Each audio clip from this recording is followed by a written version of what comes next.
The process we use for solving inequalities should sound familiar because it's very similar to the process that we use for solving equations.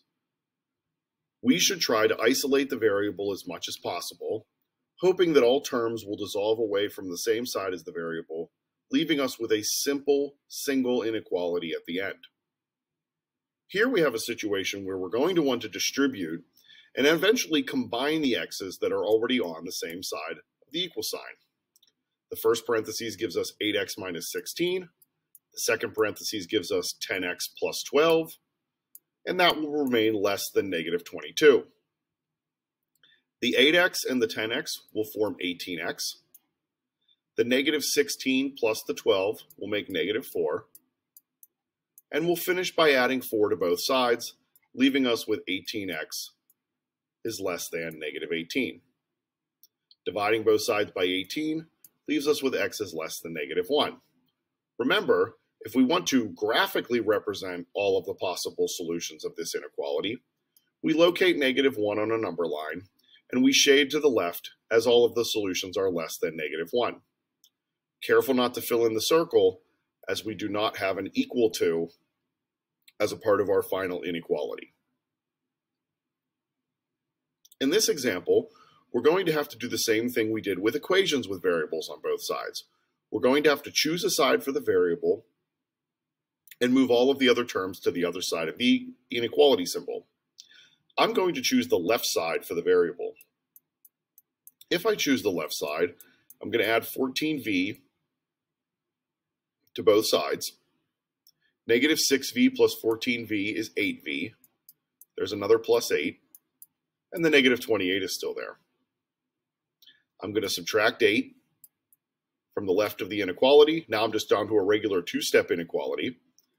8v is still there. Negative 28 minus 8 is negative 36. And we end with v is greater than negative 4.5. Same situation as the last example. We're going to locate negative 4.5 on a number line. We're going to leave the circle open because there's no equal to, and we're going to shade to the right because v is greater than negative 4.5. In our final example for this section, we have a word problem comparing two rental car companies. Now would be a good time to pause the video, read the question, and try to set up the inequality for yourself. If you took the time to set up the inequality, you had a situation where you wanted to ensure that ace was greater than base. The subtle difference in the phrasing of the question to pass the cost of base car rental means we're going to use an inequality. We're not going to use an equation. We don't want them to be the same. We want ace rental car to be more than base rental car. In that situation, here's ace being charged per mile, and we want that to be greater than base being charged per mile.